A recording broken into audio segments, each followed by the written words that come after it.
pues preparar a un pueblo para que a través de ese pueblo, específicamente de una de las familias de ese pueblo, concretamente de la familia de Judá, de la tribu de Judá, pudiera nacer el Mesías, el Redentor del mundo, el que iba a venir a morir por nuestros pecados y a cumplir centenares de profecías que se habían escrito a lo largo de la historia. Ese pueblo se llama el pueblo de Israel. El otro día en las clases de hebreo que yo estoy dando a un grupito de hermanos o de personas interesadas por YouTube, por Zoom los días martes, yo les expliqué que incluso en ese mismo nombre hay una explicación de cada una de las letras, porque es un nombre que Dios le puso a Jacob y por lo tanto no es un nombre que se le ocurrió así simplemente, sino que cada letra tiene un significado y podemos aprender muchas cosas ya simplemente del nombre de Israel. Si no fuera por la mano y por la protección de Dios, ese pueblo a estas alturas de la vida no existiría, no cabe la menor duda. Ha sido un pueblo que siempre ha sido perseguido de una manera u otra. Muchas naciones, imperios han intentado por todos los medios destruirlos. Tenemos el ejemplo de los egipcios que los invitaron a través de José, pero que con el paso del tiempo Egipto se convierte en una jaula de oro de la cual ya no pueden salir, se convirtieron en esclavos y si no llega a ser por una intervención poderosa de Dios, allí se hubieran todos muertos con el paso del tiempo. Al faraón no se le ocurrió otra cosa que coger a los niños varones y arrojarlos a las aguas del río Nilo.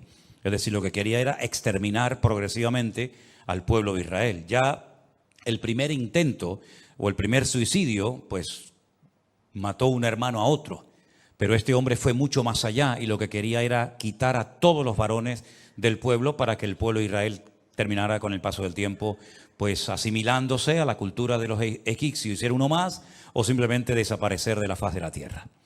Dios llamó a Moisés, saca de una forma poderosísima al pueblo de Israel. Se calcula que aproximadamente las 10 plagas que leemos en nuestra Biblia, en el libro de Éxodo, duraron aproximadamente un periodo de un año aproximadamente. Y en todas y cada una de estas plagas el Señor lo que está haciendo es no solamente demostrar su poder, su superioridad, su autoridad, sino desmantelar y avergonzar a todos los ídolos, a todas las divinidades, todos los dioses que supuestamente estaban para proteger pues, a los animales, a los cultivos, a las personas, a las aguas del río Nilo, etcétera, etcétera. Fue un auténtico desastre lo que ocurrió en Egipto. Finalmente, después de un año largo de plagas y de pruebas tremendas, el pueblo de Israel logra salir de la esclavitud, pero se encuentran con un obstáculo terrible, imposible de superar, las aguas del Mar Rojo. La primera vez en la historia y la última que Dios hizo eso, no lo volvió a hacer nunca más, ni lo volverá a hacer nunca más. Cuando divide, abre las aguas de un mar para que su pueblo pase por en medio del mar como si fuera tierra seca, y cuando los egipcios intentan disfrutar de la bendición de los hebreos, la palabra de Dios dice que las aguas se cerraron y nunca más los egipcios volvieron a causarle problemas ni quebraderos de cabeza al pueblo de Israel. Ya están libres, ya han cruzado las aguas del Mar Rojo, ahora se tienen que adentrar en un desierto que no conocen, un desierto tremendamente caluroso, donde se van a encontrar con muchos enemigos, ¿verdad? Y la palabra de Dios nos enseña que una vez más el Señor demostró su poder para con su pueblo. Durante la noche les protegía con una columna de fuego para espantar a las bestias del desierto y al mismo tiempo darles calor y protección. Durante el día había como una especie de una sombrilla, un paraguas gigante que le daba sombra al pueblo de Israel.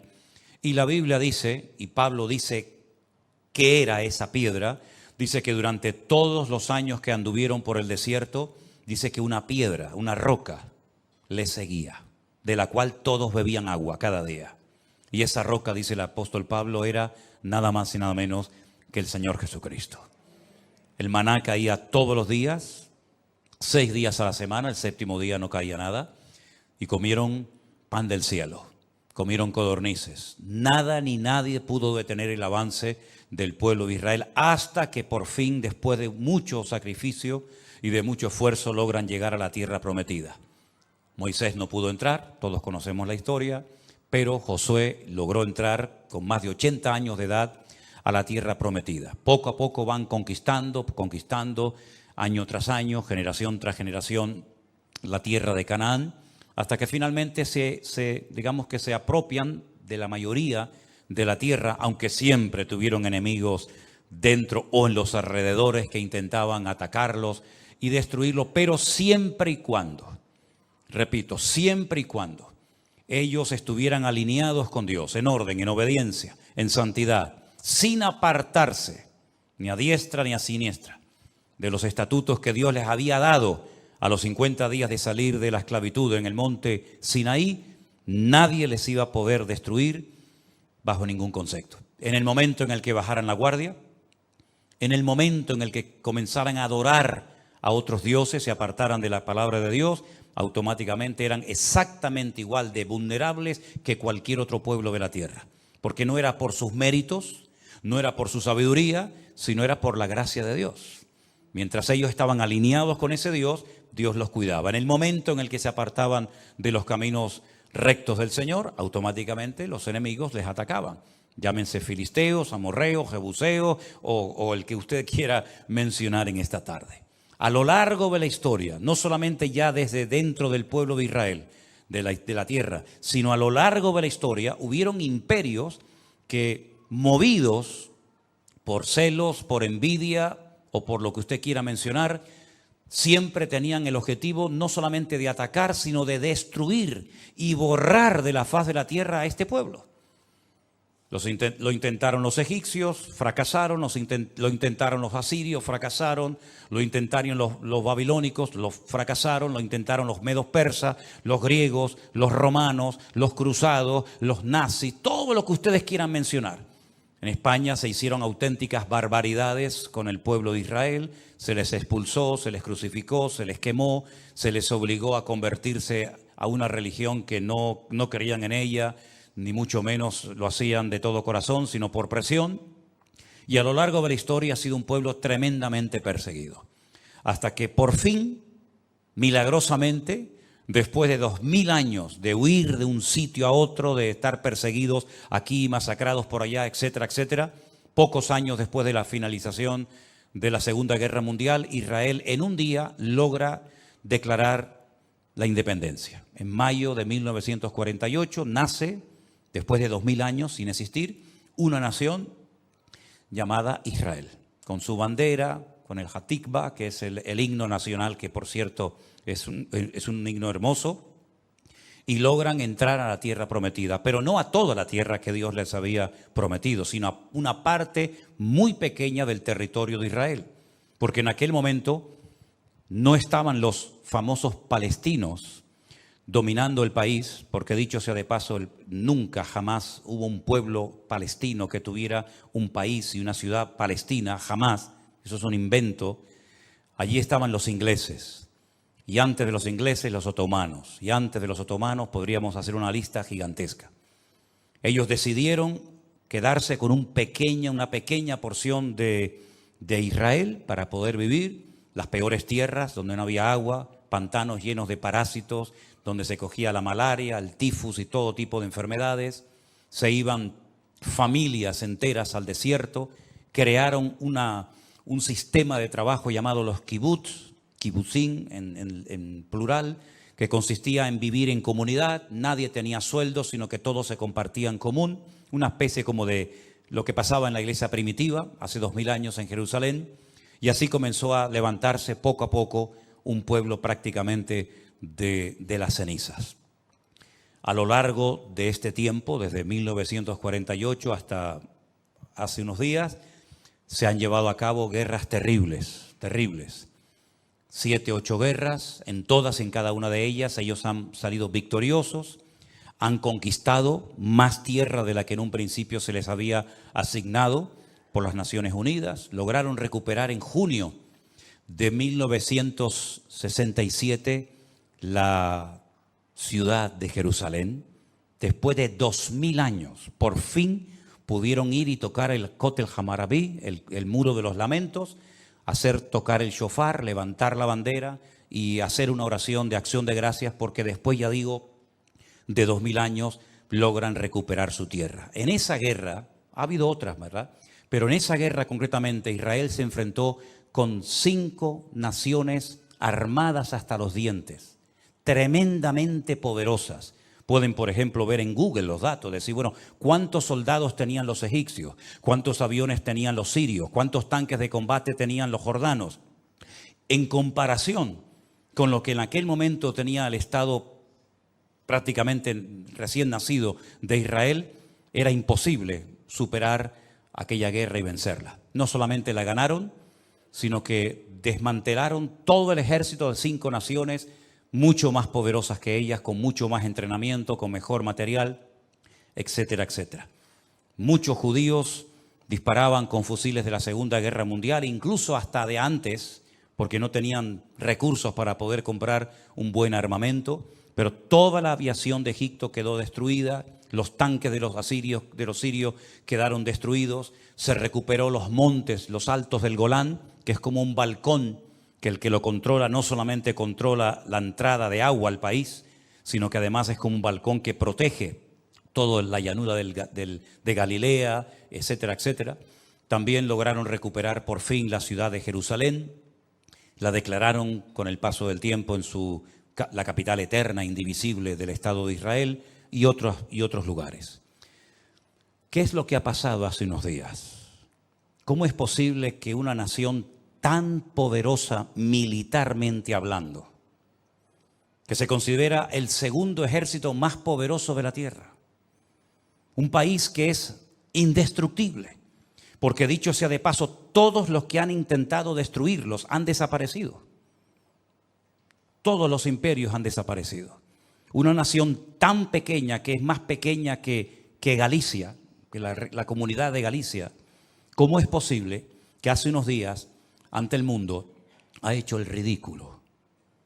¿Cómo es posible que 4 matados en motos y con unos parapentes hayan logrado entrar dentro de las fronteras del Estado de Israel? Hayan llevado cautivos más de 150 personas. Hayan producido, esta mañana el último dato era 600 muertos y 2.000 heridos. Y hayan con una pala, con un tractor, tumbado una alambrada y hayan entrado como Pedro por su casa. El mundo se pregunta, ¿qué ha sucedido? ¿Qué es lo que ha pasado? Repito que 4 matados en motos con cholas entraron a un país armado hasta los dientes, que toda la región le teme, porque es un ejército tremendamente preparado y con una tecnología tremenda, y que en las últimas horas la gente se ha quedado sorprendida, no solamente ellos, sino todo el mundo, al ver aquellas imágenes de cómo entraban por las casas y se llevaban a mujeres, y se llevaban niños, y se llevaban familias enteras, y dejaban un reguero de sangre y de muertos por las autopistas de Israel, ¿verdad? Y el ejército parece que estaba dormido, o se habían ido a otro planeta. La gente se pregunta, ¿qué es lo que ha sucedido? Si nosotros como cristianos, simplemente cuando hablemos entre nosotros, o yo en este caso como pastor desde un púlpito, digo exactamente lo mismo que dicen los políticos, los militares, los periodistas, pues no hay ninguna diferencia entre ellos y nosotros. Simplemente este culto, esta reunión se va a convertir en una charla, en una serie de información que está dando un pastor, pero al fin y al cabo lo que él está diciendo ya lo hemos oído o en esta emisora de radio o en cualquier otra televisión. Pero nosotros tenemos la palabra de Dios y tenemos la Biblia y tenemos que tener una visión diferente de los acontecimientos. Yo quiero que ustedes se den cuenta de que esta no es la primera vez que ocurre en el pueblo de Israel, porque la Biblia dice que no hay nada nuevo bajo el cielo. Cuando en este pueblo ocurren cosas, tenemos que abrir los ojos, porque Israel no es un país normal y corriente. Israel no puede cometer errores que otras naciones cometen. Israel no puede cometer algunos pecados que para la sociedad hoy en día son normales y todo el mundo los hace. Israel es algo diferente. Israel no puede permitirse el lujo de darle lugar y de aprobar leyes antibíblicas, porque todo eso se les va a volver siempre en su contra. Israel fue escogida por Dios para ser luz entre las naciones, para marcar una diferencia, para ir en contra de la corriente. Y el peor error es que Israel pierda su identidad y quiera parecerse a Europa o quiera parecerse a los americanos y quieran tener un estilo de vida tan abierto y tan democrático y tan liberal que al fin y al cabo muchas personas cuando van allí se quedan sorprendidos diciendo, ¿pero este es el Estado de Israel? Algunos pensaban que aquí todos eran creyentes, que leían la Biblia, que oraban, y es un país donde hay un libertinaje tremendo. Es un país donde se están haciendo una serie de cosas terribles que están trayendo estas consecuencias. Y esto no ha hecho más que empezar. Esto no ha terminado. Porque aunque ahora los políticos y los militares de Israel están pensando seriamente borrar de la faz de la tierra la franja de Gaza, aunque lo hicieran, el problema sigue estando. Porque el problema de Israel no son los palestinos. El problema de Israel no es ese ejército tremendamente poderoso que está arriba en el sur del Líbano llamado Hezbollah, que hace años presumen de tener 150.000 cohetes, pero no estos cohetitos o estos misiles que lanzan desde la franja de Gaza, entre comillas, caseros, que por supuesto hacen mucho daño y viajan unos cuantos kilómetros, sino misiles en todo el sentido de la palabra, porque Hezbollah no son 4 matados que están allí haciendo el tonto, sino es un ejército financiado por Rusia y por Irán. Y tienen armamento tremendamente sofisticado que puede tumbar a cualquier país cuando quieran. Entonces, queridos hermanos, cuando por ejemplo nosotros nos vamos al libro de Josué, y quiero llevarles, la primera lectura que quiero leer en esta tarde es en el libro de Josué. Cuando ellos logran entrar a la tierra prometida, y tienen una victoria tremenda, como tantas que ha tenido el pueblo de Israel a lo largo de la historia, ellos se dan cuenta de que la tierra de Canaán es posible conquistarla. No es verdad lo que habían dicho aquellos exploradores hacía 40 años atrás, que la tierra se tragaba a sus moradores, que ellos eran como langostas en comparación a la altura de aquellos hombres tan enormes. Ellos se han dado cuenta de que la tierra prometida les va a costar conquistarla, pero es posible vencer a todos y a cada uno de los enemigos que en aquel momento estaban allí, que eran 7 naciones, cada una de ellas con sus características. Unos eran fuertes en los valles, otros en las montañas, unos atacaban por la retaguardia, como ha sucedido ahora, es la técnica de Amalek. Estaban los filisteos, etcétera, etcétera. Pero ellos cuando conquistan la ciudad de Jericó, una ciudad con doble muralla, una ciudad que era humanamente hablando imposible de conquistar y sin mover ni un dedo, sino simplemente por acatar la estrategia divina que consistía en dar vueltas, ¿se acuerdan? Y más vueltas alrededor de la ciudad de Jericó.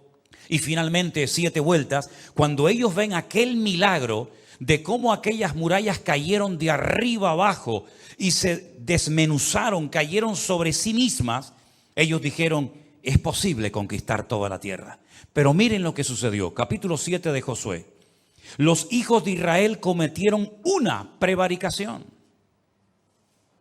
en cuanto al anatema. Permítame explicarles que de la ciudad de Jericó no se podía tomar nada. No había botín para los soldados ese día. Generalmente el botín se repartía a los soldados, a los que habían ganado la batalla. Fueran ropa, fuera dinero, fuera lo que fuera. Pero en este caso la orden era no tomar nada de la ciudad de Jericó, porque como iba a ser la primera ciudad en ser conquistada, y como lo primero tenía que ser para el Señor, todo lo que recuperaran tenía que ser dedicado al Señor y no para el patrimonio personal de cada uno de ellos. Los primeros frutos, cuando los árboles daban los primeros frutos, ese fruto no se podía comer por el propietario, sino tenían que llevarlo al templo y consagrarlo al servicio del Señor. Y así con los animales y con todo. En esta ocasión, todas las personas que entraran a tomar posesión de la ciudad de Jericó no podían tomar nada, porque era la primera ciudad y lo primero siempre es para el Señor. Nadie podía tomar nada. Pero dice aquí que el pueblo cometió una prevaricación en cuanto al anatema. Había una maldición que el que tomara algo traería esa maldición al pueblo. Y resulta que hay un tal Acán hijo de Carmi, hijo de Zabdi, hijo de Zera, de la tribu de Judá, tomó del anatema, de lo que estaba maldito, y la ira de Dios se encendió contra los hijos de Israel. ¿Se dan cuenta? ¿Cómo se podía saber que Dios estaba airado? ¿Hay formas de saber que Dios está contento? ¿Podemos comprobar hoy en día, en un momento determinado en nuestro ministerio, en nuestro matrimonio, en nuestra familia, que Dios está contento conmigo? Claro. ¿Y cómo puedo saber si Dios está enfadado conmigo? Porque a lo mejor estoy haciendo algo mal y Él no está contento con lo que estoy haciendo, más bien está airado. ¿Cómo podemos saber si Dios está contento o airado con mi estilo de vida? Vamos a ver qué pasó. Después Josué envió hombres desde Jericó a Jai, una ciudad pequeña, insignificante, que estaba junto a Bet-Aben, hacia el oriente de Betel. Y les habló diciendo: subid y reconoced la tierra. Y ellos subieron y reconocieron a Jai. Volviendo a Josué le dijeron: no suba todo el pueblo, sino suban como 2,000 o 3,000 hombres y tomarán a Jai. No fatigues a todo el pueblo yendo allí, porque son pocos. Es decir, en Jericó sí tenemos que ir todos, porque en Jericó son muchos. Y tenemos que apoyarnos y tenemos que ir unidos como una piña. Pero Josué, no hace falta que movilices a todos los soldados, porque es un lugar pequeño. Entonces, que la gente descanse. Tú llama a dos o 3,000 soldados o voluntarios, porque es un sitio insignificante, son muy poquitos, y con un pequeño ejército los derrotaremos. Eso era lo que ellos pensaban. Pero que el capítulo empieza diciéndonos que Dios estaba airado. Y ellos van a notar enseguida que Dios está airado con el pueblo. Subieron allá del pueblo como 3,000 hombres, los cuales huyeron delante de los de Jai. Delante de esa pequeña población, 3,000 hombres salen corriendo como gallinas asustadas. Y los de Jai mataron de ellos a unos 36.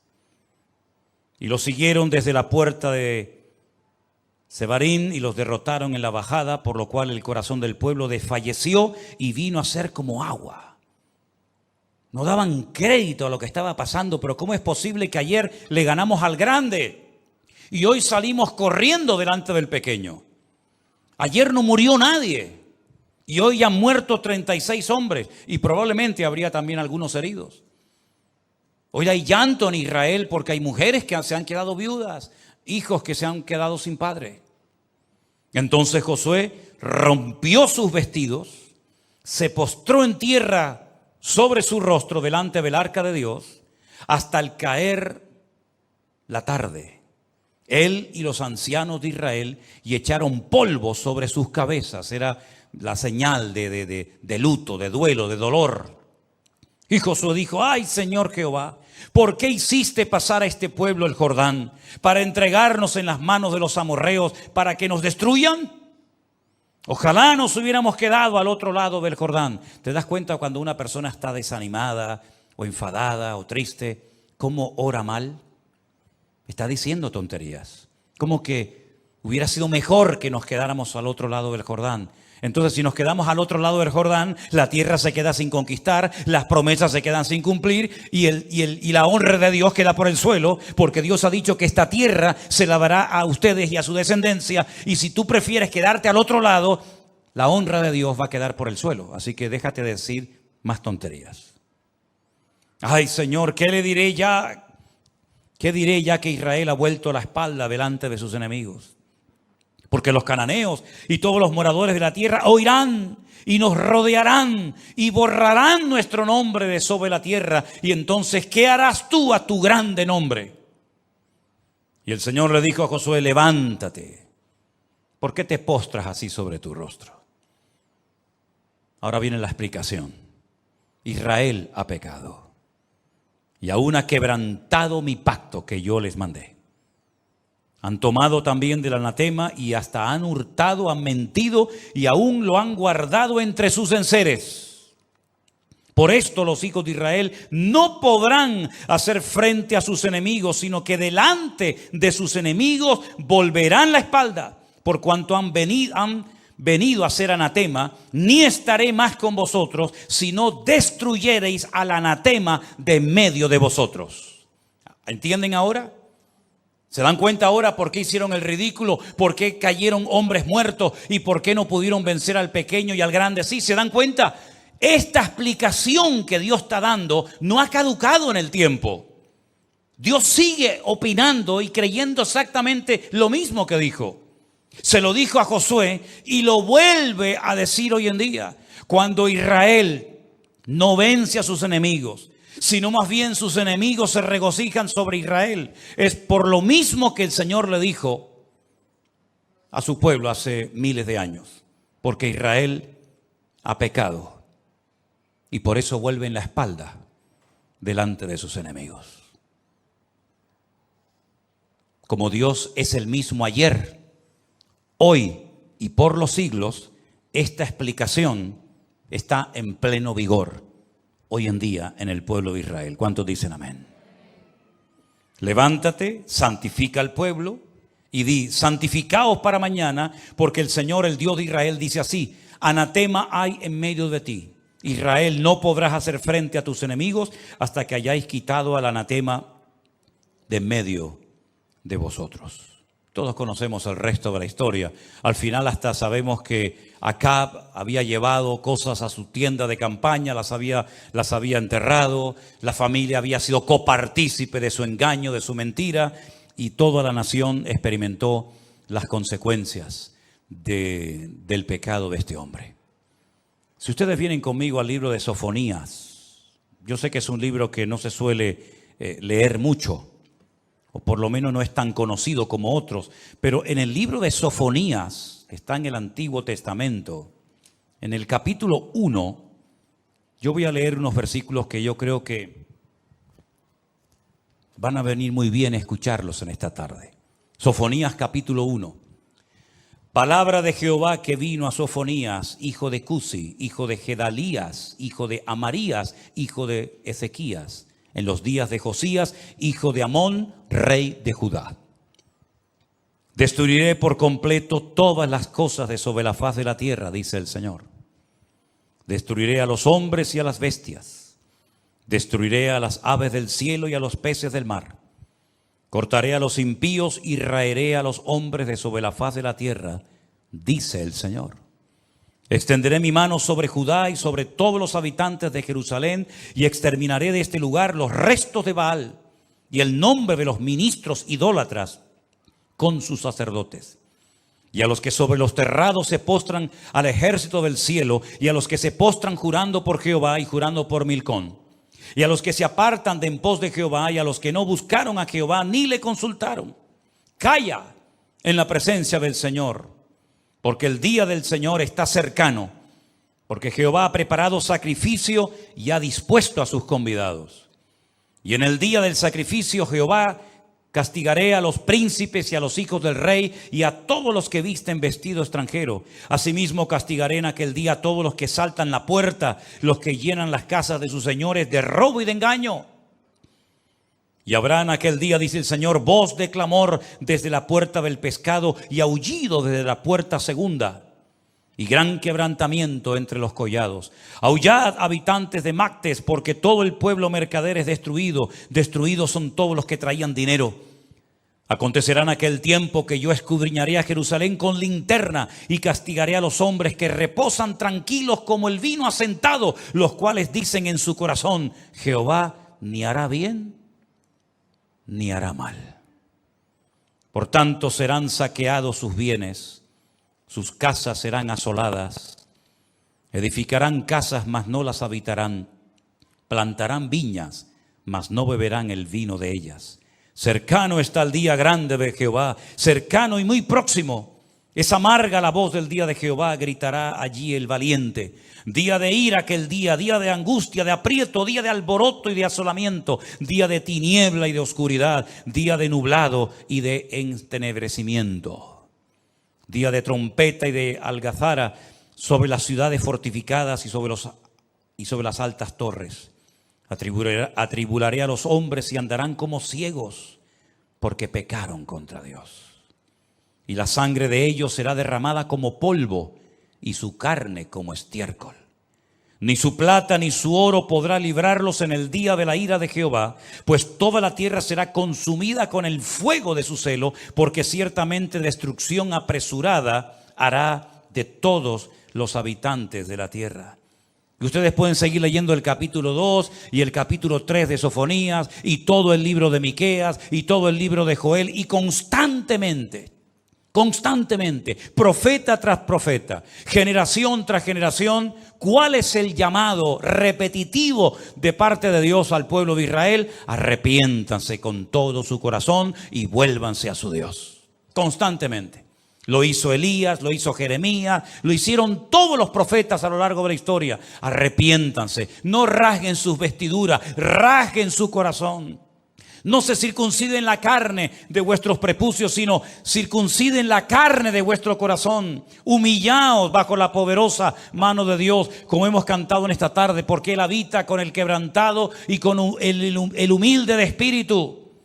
Y constantemente vemos que Dios llama siempre al arrepentimiento, al arrepentimiento, al arrepentimiento al pueblo. ¿Cuál fue el primer sermón, el primer mensaje de Cristo cuando aparece en la escena pública en Israel? Arrepentíos y convertíos para que sean borrados vuestros pecados, porque el reino de los cielos se ha acercado a vosotros. Continuamente, hermanos, continuamente. Vuelvo a repetir lo que dije al inicio.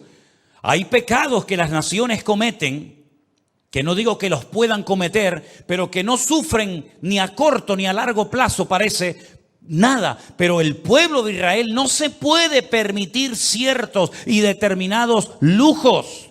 No puede cometer ciertos y determinados pecados, porque tienen que ser luz a las naciones y tienen que ser diferentes a todos los pueblos. Y cuando pierden su identidad, cuando quieren apoyar colectivos que no tienen por qué apoyarlos, cuando van en contra de las palabras de Dios para caerle bien al mundo, para que el mundo diga, bueno, no son tan cerrados los judíos, son permisivos, permiten esto, permiten aquello, es una democracia abierta, hay libertad de culto, se puede hacer todo tipo de manifestaciones. Cuando quieren ser como las demás naciones, abren una puerta terrible que se les vuelve en su contra.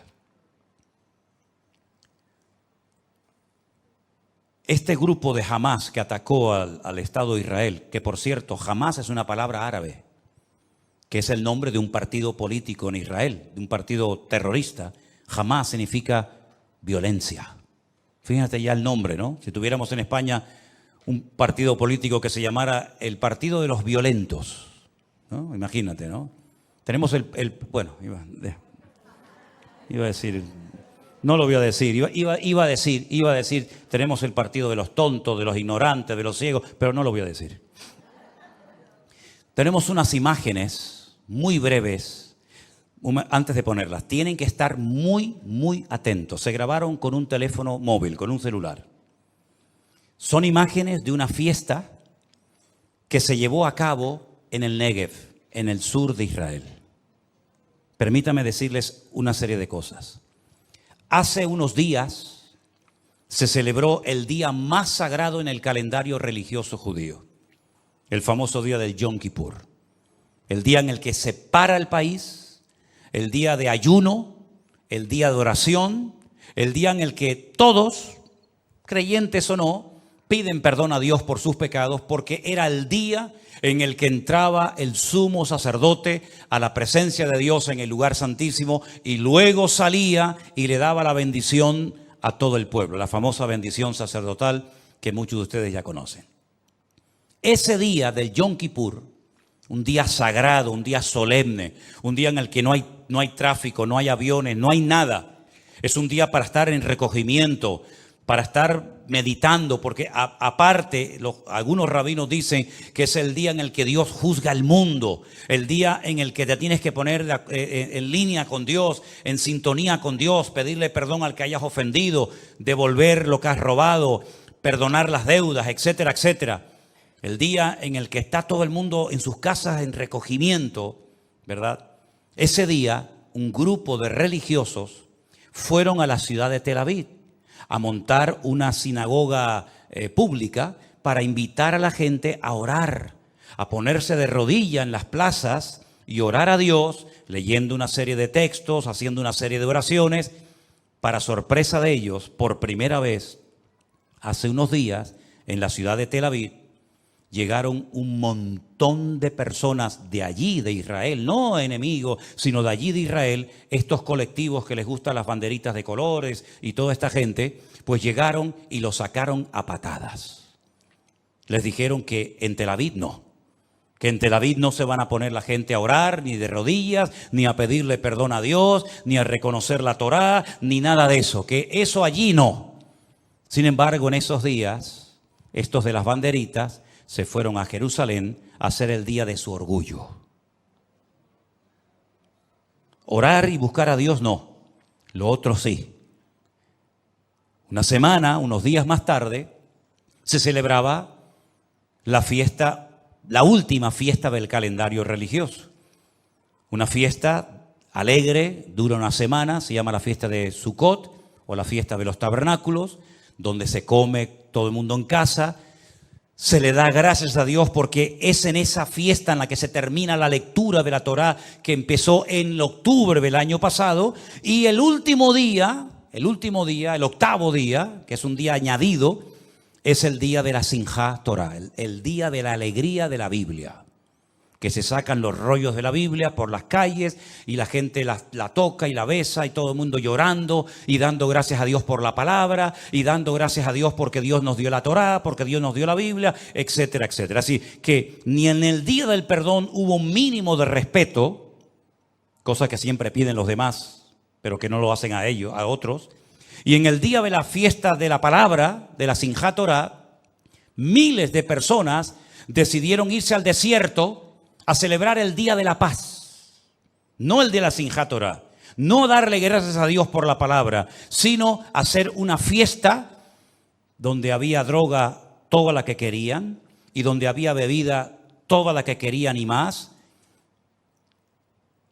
y donde Dios no aparecía por ninguna parte porque no lo quieren.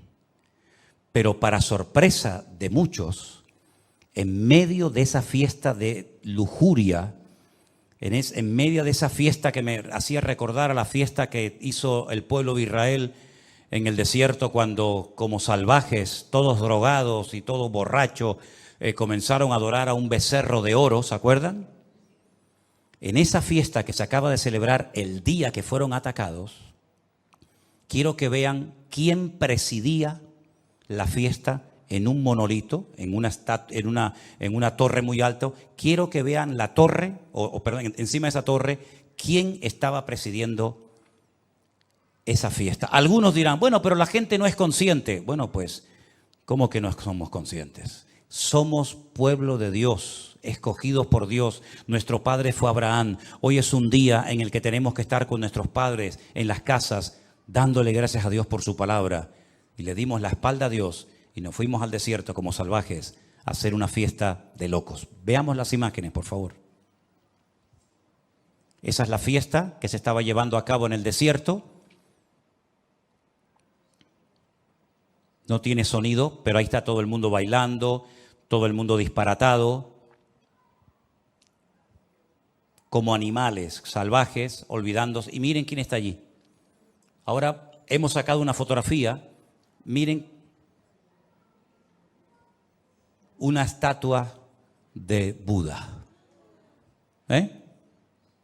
o de un dios hindú, o me da igual lo que sea. El día de la Simjá Torá, el día que el pueblo estaba celebrando la palabra de Dios, miles de personas estaban danzando alrededor de esa imagen, conscientes o no, y a las espaldas comienzan a caer parapentes llenos de terroristas y no se dieron ni cuenta. Si ustedes ven al fondo de la imagen, ven unos puntitos negros, ¿los veis? Esos puntitos negros no son nubes, esos puntitos negros son los terroristas de Hamás que se estaban acercando a ese campamento donde hicieron una masacre terrible y donde se llevaron 150 personas secuestradas a la Franja de Gaza, donde se encuentran ahora mismo. ¿Cómo es posible que una nación tan poderosa, que ha derrotado a naciones y a imperios enteros, con una simple pala de excavadora, con 4 matados en moto y 7, 8 que venían en parapentes, hicieran retroceder al ejército de Israel y mataran a 600 personas y a 2000 heridos, y la gente se quedó con la boca abierta? ¿Os dais cuenta ahora cómo cuando abrimos puertas a lo que no agrada a Dios, el favor de Dios no nos respalda? ¿Creen ustedes que por ser judíos, por tener ciudadanía israelí o pasaporte israelí y por ser descendientes del patriarca Abraham, ya todo vale? ¿Podemos comportarnos como salvajes? ¿Podemos caer en idolatría, en adulterio, en homosexualidad o en lo que sea? No, mi hermano. Dios no es un viejito que todo lo permite y todo lo tolera. Como dijo el otro día a alguien en Israel se tiene más fe en Papá Noel que en el Dios de Israel. Es una lástima ver cómo un pueblo tan bendecido, un pueblo que ha sido tan protegido por la mano de Dios a lo largo de la historia, se esté comportando igual o peor que inconversos que no conocen la verdad. Alguien decía también en las redes sociales: Dios, mándanos rápido al Mesías para que nos arregle los problemas. Y yo dije: ya lo mandó y no lo quisisteis. Ya os mandó al Mesías y lo rechazasteis. Y después le disteis la bienvenida a Bar Kokhba y a Subitai, y le disteis la bienvenida a tantos falsos mesías, y al verdadero lo crucificasteis, porque Jesús dijo: cuántas veces yo quise juntar a mis hijos como la gallina junta sus polluelos. Porque una de las profecías que los judíos dicen que demuestra que Cristo no fue el verdadero Mesías es que no logró juntar a todo el pueblo de Israel. No logró juntar a las 12 tribus, las perdidas y las que estaban en aquel momento. Como no las logró juntar, Él no es el verdadero Mesías. Pero Jesús dijo: ¿cuántas veces yo quise hacer esa unidad del pueblo? Y no quisisteis. Y después dice: Jerusalén, Jerusalén, que matas a los profetas, que apedreas a los que yo envío, ¿verdad? En otras palabras, el problema no está en Dios. No es que Dios les ha fallado y los ha abandonado, es que el pueblo no vive en orden, en santidad, delante del Señor.